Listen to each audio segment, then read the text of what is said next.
What's up, brother? How you doing, man? Hey, as they say, solid as a rock. Solid as a rock. Man, today we're gonna have some fun with this one. We better. It's gonna be We're legit. talking about planes, Trains, and automobiles. But mainly planes. Mainly airline travel.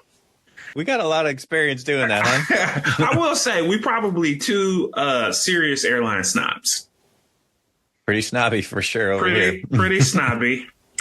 I'm a huge Delta guy. Alaska and you for are me. Alaska. Only Alaska. because I would be a Delta or a United guy still, but I live in Seattle, and the way this route, it's just almost mandatory that you're an Alaska guy where I live. And they take good care of you. Sounds like when you say Alaskan Airlines, you should hear like a horn blow. Ooh. I love it. I do too.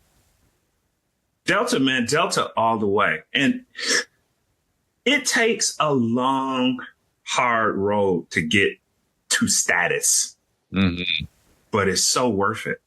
Oh, yeah. You have to pick one airline and stick with it. If you're like this chasing the fares and everything, you're never going to get there. I don't know how people, I meet people and they're like, oh, I bought this on Expedia. I'm like, are you insane? Do not. You bought that on Expedia.com. Yeah, man, Delta takes such good care of me. I don't know what to do with myself. Yeah. It's, go ahead. My bad. No, I was just going to say, yeah, that's the thing is it's the staff, the program, the lounges that there's top-notch airlines and then there's Delta, and Delta is the cream of the crop. And I'm biased. I am biased, but I look at these little internet polls and all this stuff, and it's like number one. But I'm just going to tell you, I agree. When I'm dealing with them, they literally treat me like family. They're like, oh, Mr. Sanford, or as we like to say when they when people think I'm important, they put a T in my name, Mr. Sanford. Can I hang that jacket up for you, Mr. Stanford? Oh, man, it's the bee's knees, man. First and foremost, though, but I am going to be a little bit, how would I want to say?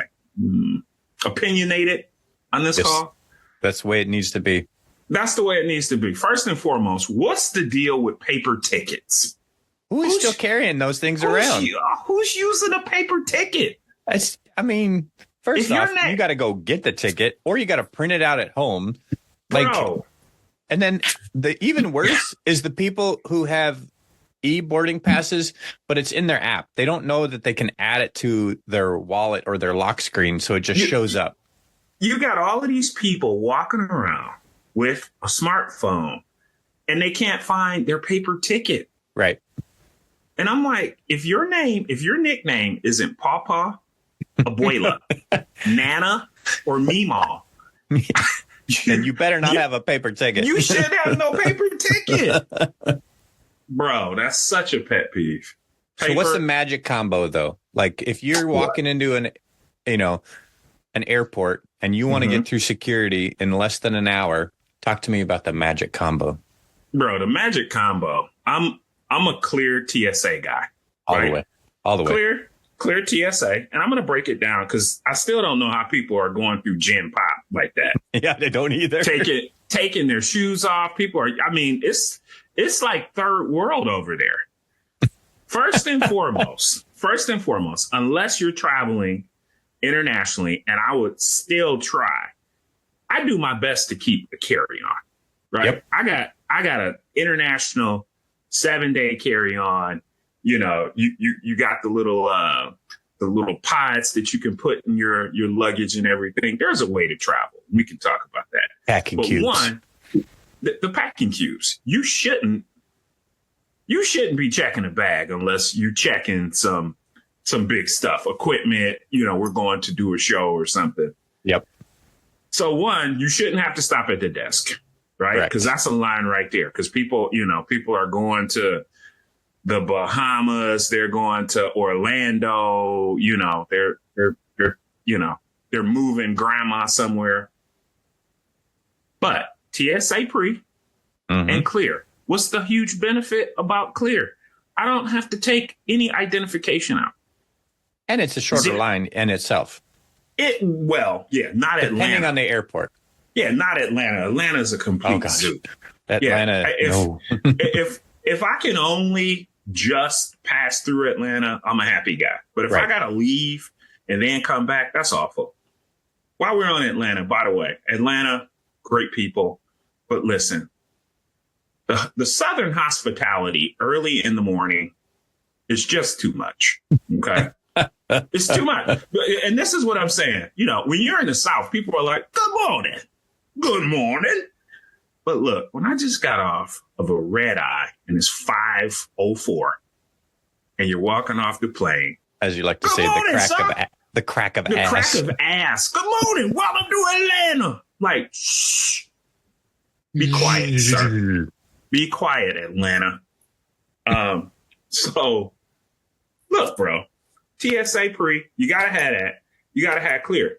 All you do, you walk up, you show your eyes, you put your finger down, bang, you're there. You put your phone up, you show it to them, and you walk through. Yep. You walk through. Look, there's no take your laptops off the bag. Right. There's no taking the laptops out. Your triple screen, they know you're not a terrorist, right? Because they got my pupils in there. Yep. That's so funny. I'll let them have my pupils, but I won't do that with my iPhone.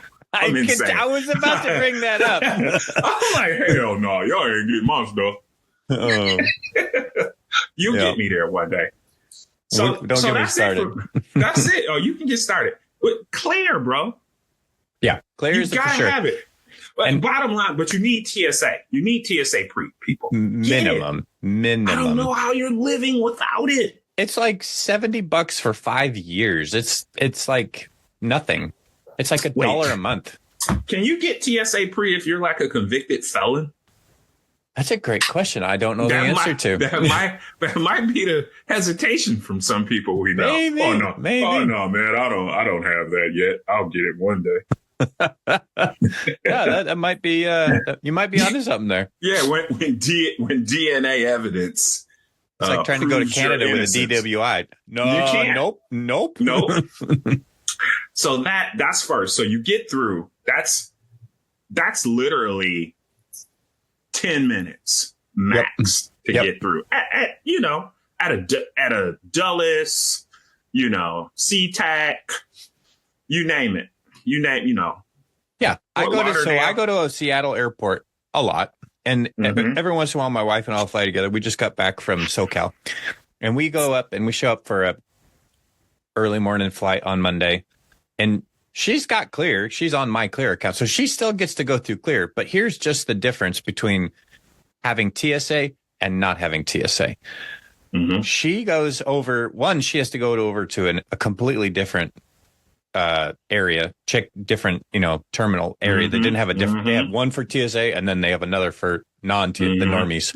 And I'm sitting there waiting for her for almost a half an hour, literally.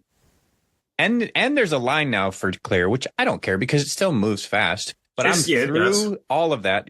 And I have my backpack with 2 laptops and an iPad and all of this stuff. Dunk through. Don't take my shoes off. Bop, I'm through there in 12 minutes tops. Mm-hmm. Mm-hmm. And she's getting run through the ringer a little bit. Yeah. No fun. So then you get through, right? So you're finally through. And this has ruined me, right? But the Delta Sky Lounge, the Sky Club. Yep. I have to be in there. Everything else, I call that gen pop out there. Yeah. That's general population. People are out there eating Sbarros and waiting in line at Popeyes. And even if you have to pay for it, I know you get yours for free because you're diamond medallion gold encrusted. Mr. Stanford. Yeah. But even if you have to pay for it, like it's if you're traveling it's a value add, because by the time you think about, like, let's say you travel, four flights a month, right? And you're at the airport and you're going to eat, right? You've got a flight and you're going to eat something. You start adding up the costs of that versus what a year of lounge access costs. You're saving money. Get the lounge. Yep. And so Delta had to put the kibosh on this a little bit, because they were allowing people with Amex, and that, as I would like to say, your cousins got a hold of it. And the lounge was not what it used to be. It was pretty wild. It was packed. Yep. People were in there drunk. And so I'm happy Delta was like, hey, listen, you either got to have status, or if you've got a certain card, that's it. But you can only get in here so many times. Right. And you can't bring, like, they really put the lockdown. I've seen a bit of a difference, but I'm happy about it. And the benefit is you get in there, it's internet. You need to make a phone call. You want to eat. Yep. Good food. You want to have a drink, or you just want to network. Sometimes you're in the networking mood. Yeah. You know what I'm saying? I've seen all types of people in there. I met Mike Tyson in the Sky Club. Yeah. Yeah. He was doing a show down here. He wanted to go, but we were having a block party. My wife was mad. I'm like, so we're not going to do our block party to go to Mike Tyson's stand up. She was like, and them tickets is free. I'm like, hey. I just wanted to go hang out with my homie, Kris Sanford. I'll rip your head off. Yeah. So the Sky. So I can't be in Gen Pop, bro. No. So whenever I go someplace, they don't have a Sky Club, I'm a little bit hurt. More than a little bit. Yeah, because there are so many people that probably shouldn't be on planes. Oh, way too many. So many people, and I feel for people. You got 2 kids, and they're grown though, but at some point they were little. And so you got to travel. And it's just, this is me, right? Children on planes, they have to do it. They have to go see grandparents. You have to take them. Hell, I moved a bunch of times. So my daughter's been on planes forever. Yep. Listen, parents with colicky kids, crying kids, or just straight up badass kids. Okay. Can't control the kids. Totally get it. All the other people want you to do is try. Yeah. Just try. Just try something. Right? Shh. No. Something. Right. Be quiet. Sit down. Don't let your kid stand up and point back. I don't want to play with your kid. Right. Right. If I'm into it and I'm interacting back with the kid, okay, maybe that's fine. But if I'm like giving you a look. Don't assume people want to be around your kid. Right. Especially when I'm like staring at the parent, like, hey, you gonna reel this in? I know that's tough for you because you one of them dog people. Hey, what is he? Oh my God. I have to ask now, like, can I pet your dog, please? Stop touching everybody's dog. I asked first. You don't have to. Hey man, we're here to get our coffee. Oh wait, what is he? What is he? Leave the dog alone. You just described every morning for me. And when I'm with you, I have to tell you, hey man, don't mess with that dog. Okay, there's no reason. Leave that dog alone. But yeah, just take care of your, take care of your kids. Just try. At least just put in the effort. Bro, sometimes kids have ear infections, And that's the other thing for parents. Listen, take off and landing, give them a bottle, something to drink, something to chew. That helps them. Enough, like some gum. Or they should hard be drinking. Piece of candy or a cough drop. Yes. Something to be moving the nasal passages around to keep them popping. Oh my gosh. So then, we this is going to be controversial, right? And I know a couple of them are. So Delta just changed their, one of the things you like about status is you can get on the plane, it's like Diamond Medallion, first class. Mm-hmm. I'm like, that's me. So now they made it into zones. I'm not a fan. I'm not a fan, bro. Oh, basically Southwest over there, huh? Bro, don't. Hey, You kiss your mother with that mouth. They just started something a little bit similar. For the longest time, like, we could talk about the wheelchair miracles on airlines, especially going to South Florida. But, oh my God, that's on my list, man. But that's on the list. But Alaska just did this thing. I think it's kind of similar. They always used to have, it's like, okay, you got the military vets, which I'm a fan of, and you got the wheelchair people first, and then it's first class / 100K, right? So anybody that's in first class plus our Extreme Valley customers, come on, let's go, right? Not anymore. Now they just changed it, just as of last week. They actually do it because I think too many first class people were getting butt hurt. But they're basically, that's first class. And then after first class, then they go, okay, all right, we'll let our 100Ks and our diamond and whatever come on. Bro, you don't know how many people send nasty grams over stuff like that. I paid for a first class ticket. Why are you letting these people in before me? Yeah, or if you like diamond medallion, and I'm a million miler now. So that, and bro, they say, oh, well, thank you for being a million miler. And I love it. Yes, I wish. But I'm going to be a little bit controversial. That's fair. That's why we're here. Okay. Yeah, but you, my guy, you military, my grandfather's military, my cousins. I wanted to go into the Marines, before they went to the Gulf. I was going to go in for the GI Bill. I'm like, wait, y'all talking about war? Hell no. Whoa. I just wanted to pay for school. Exactly. Why do the military people get to go first? I don't agree with it. I don't know. I mean, you can be controversial all the time. It's like, we have a whole separate conversation about that. This my point. This is my point, bro. I respect it. If you got drafted, yeah. This is my point. If you got a Vietnam vet hat on, right, where you got drafted, or somebody was like, hey man, you got to go to war, by all means, get on the plane first. Otherwise, you chose to be there. You chose to go there, bro. Or you told the judge, I'd rather do that than go to jail. Either you going to the county or you going into the Marines. Pick one. You like devil dog, here I come. Exactly. So that's just me. That's me kind of being a jerk. But I'm just like, you chose to go there. Yeah, I agree with you. But it's usually only like 2 or 3 dudes. They used to be in uniform, and I was like, okay. I like that. You salty enough to wear your blues or your khakis? Oh, you know what? Come on. Hey, straight up. If you're in any uniform, I'm good with you. Exactly. Right? If you got on your Catholic collar, Father, right? Father, can you give me a blessing? Go ahead, let Father on there. You know what I'm saying? You're not uniform there with you waiting. You in there with jeans and a backpack? Player. Get back there. With your olive drab Oakleys and your camo backpack.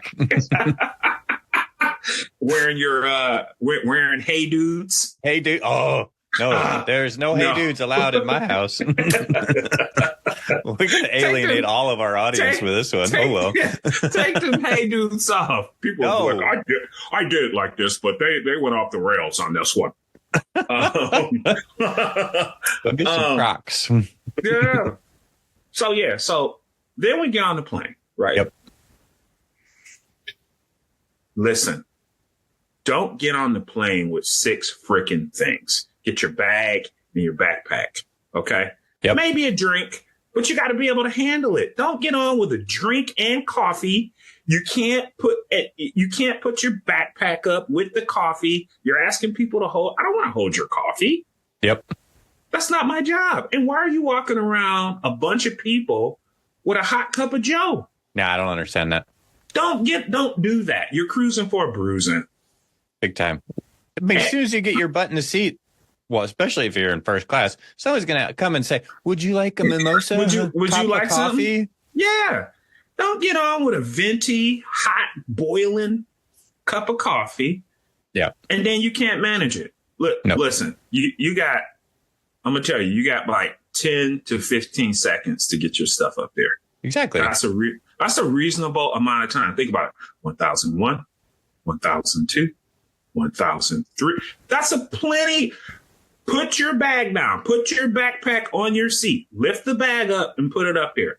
And for my little petite people, don't carry a bag that you can't handle. Right. Right. You and I are bigger guys. Your bag is not my job. Yep. I'll help you. I'll help you if you're pregnant. I'll help you. Yep. But you have to, like they say, you have to put your own mask on first. Exactly. So you got to handle your own bag. If you can't take care of yourself, what are you doing? That's not my job. And part of that is something that carries through all the way to when you walk up to the airport, right? Like, it's the same thing. We have your ID ready to go when you get up to the counter, right? You're going through the security line. You know, when people I see that still their ID is still in their pockets, zipped up. It's like, you have not been here before. Why are you going to TSA with a pocket full of change, Dad? Yeah. Yeah. Pocket full of change. Yeah. But I have a little system because and this is kind of ingrained in me, but as you know, Kris, I love snacks. And I might not want to wait until the in-flight service comes around. For sure. So I have like a routine, and this probably carries over from having to fly Southwest for so long where you got nothing on a plane. But I always get my like a goodie bag of stuff. I'll go into the gift shop, Hampton News, and I'll get a bottle of soda, some cheese and crackers, and maybe a sweet. A USA Today. Maybe, but and twofold. So I get a bag, and so now, yeah. So now that's like I got my backpack and I got my snack bag, and so I take my iPad and my headphones out, put them on, put my iPad in my snack bag, and I got my backpack. So as I'm walking on the plane, whoop, backpack in the overhead, whoop, butt in seat, done. Everything's ready. You're down. I'm all set. You're down. You're ready. Now, let me ask you. Are you an aisle or window guy? I'm an aisle because these legs are long, bro. These legs are made for walking, right? It depends. When I used to do a lot of red eyes, window. Have to have it because I don't want to get up. My sleep depends on me not having to wake up to move for you. So if I'm doing a red eye, I'm sleeping on. I'm getting a window. Yeah, but otherwise, aisle. That's what it happened for me. I'm a window guy because there's a high probability you're going to sit next to PP long stockings, right? They're going to have to pee every couple seconds. And you know what? I don't trust people putting their bags up over me. Whack in the head. Yeah. It's just like, oh, no. Like every time somebody comes up, whether they know what they're doing or not, I'll put my hand up because I don't want you slipping with your bag, hitting me. I'm in there. I'm buckled in. It's nice. Here's the other thing. There's etiquette. When somebody comes, listen, you don't have to, you don't have to discuss war and peace with people. But when somebody comes on the plane, hey, how are you? Yeah. That's it. That's it. That's all you need. That's it. If something else happens, if they happen to see something I'm reading, and if it goes natural from there, that's fine. But don't sit next to somebody where you're about to go Atlanta to San Francisco, okay? And don't say hello. Right. Just, hey, how you doing? All right. Yep, we made it. Good. All right. And whatever else happens, it happens. But that's just proper etiquette. To my other people, the numbers are up top, okay? For the seats, yes. The seats, they're up top, people. So look up top, look. And they can't get it, bro. Which one's the window? If you're on a standard plane, if you got A, B, or C, you're on the left. If you got D, E, F, you're on the right. A's and F's are windows. D's they can't figure it out. And I'm like, it's a window by the letter. Yep. It's a window right by the letter. So let me ask you this. Let's say you get on a plane and you and your wife. Yep. And all of a sudden, you got the right tickets, but you're not seated together. And you want to sit together. Tell me how you manage that? It's actually funny because this happens to us a lot because either we'll be, one of us will get upgraded because we're both status. And so what happens? Job being upgraded. Yeah. One of us will get upgraded and the other won't. And she's always like, or people are like, oh, well, you better let your wife have that ticket, or oh, you better let your husband have that seat because he's got longer legs. I'm like, whoever gets upgraded gets upgraded. Honestly, that's theirs. Right. Although I will usually offer it to my wife, but then she's like, no, you're tall, you want that, you need that. I'm like, okay, whatever. But I actually hate travel. Well, I don't hate it, but when I travel with my family, I'm slumming it. Yep. Because then we're all like in the back. You know what I'm saying? Here's my thing. You got the whole, unless we're going to like Iceland or something, or we're going on a long ass flight. I do not need to sit next to my spouse. Like, you go do your thing, I'll go do my thing. We'll meet back up when we get there. All is well. Yes. If we sit together, that's great. But it ends up usually being there's somebody in between us who feels super awkward. So we just it's actually kind of less awkward when we don't sit next to each other. Mm-hmm. That's interesting you say that. Yeah, it's like, okay, are we going to London? Right. And am I by myself? And if it's still first class or whatever, yes. But if this is an hour flight to Charlotte, babe, I'll see you when we get there. I'll see you when you get there. And then it's always interesting to me, the people that go and sit in your seat. Right. Oh, do you mind? Like, yeah, I did. Yeah, I mind. I want a window. Sorry. You know what I'm saying? They think they're going to will you out of it or shame you. I think the best thing is to like have that conversation with the flight attendant immediately. Yeah. Right. And then let them manage it. Yep. Because when that's happened to me, I've been like, oh, okay. They're like, would you mind? I got a situation here. And they're able to kind of discern how important it is. Is it a grandmother and a child? If it's parents and stuff like that, I'm more open to it. Right. That's interesting because that doesn't I cannot recall that having happened to me. I guess it's because I'm 6'6", bald with a big white beard. People don't usually mess with me. Do you mind moving? Yes. Yes. They're like, are you gonna murder everyone on here? I look too much like Santa Claus, I think. Yeah. So crazy stuff. But yeah, the flight attendants for Delta, man, are just incredible. Top notch.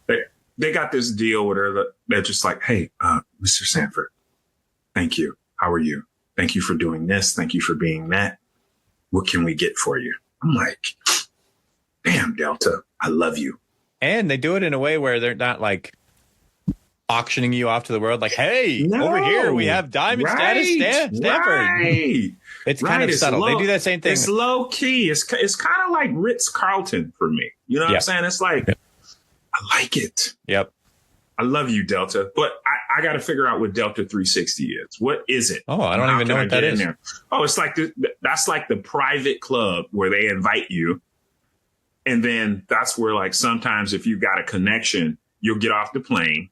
Oh, you get the Porsche. And they'll be, yeah. They'll have your name there. And then they'll just take you down to the Porsche, swing you around. Got a menu in the car ready for you. Food be ready when you get there. Warm, moist toilet. Yeah. So I'm like, man, it's to the point now. Delta's so good.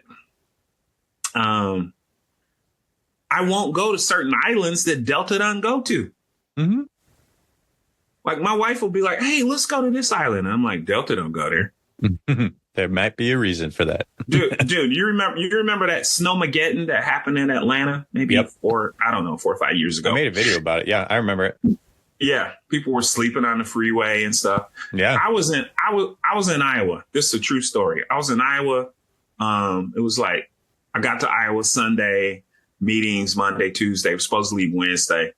And when you've got status and you call into the Delta line, they pick up immediately. It's a different line. Bro, it was a 20-minute wait for me. I was like, oh my God, is there like World War III going on? They were like, we can get you home Sunday. It's Tuesday night, bro. Whoa. Sunday? I was like, what? I was like, I got to get back. Man, Delta put me on an American to Chicago, a United to Miami, got me a car. I was like, there's no way in hell I won't stick with an organization like that. It's the little things like that. It's the little things. And listen, I know people who work for Delta. You know, Delta has its ups and downs, but there's a lot of things that happen there in terms of customer service and how they treat their customers for sure. That a lot of the other organizations should be able to learn from. Yep. Should be able to learn from. The wheelchairs, bro. The miracle walkers. Bro, and I had to look it up. They're called non-ambulatory passengers. These are people who can walk. Yep. But they choose to get a wheelchair. Well, because they want to get on the plane first. And especially if they're going to Florida. When I go to Florida, when I go to either Fort Lauderdale or Miami, half the plane is getting on before everybody else because they're in wheelchairs. There's about 7, 8, 12 wheelchairs lined up. How many of those people need a wheelchair when they're getting off? None. The immaculate flight. Everyone's been healed. You've done what it is. You've been blessed. You've been blessed. You've been blessed. Now you're welcome to Miami. To eat or not to eat? Are you eating on the plane? Am I eating on the plane? Yes. I love me some food, as I was just saying. I love snacks. I will.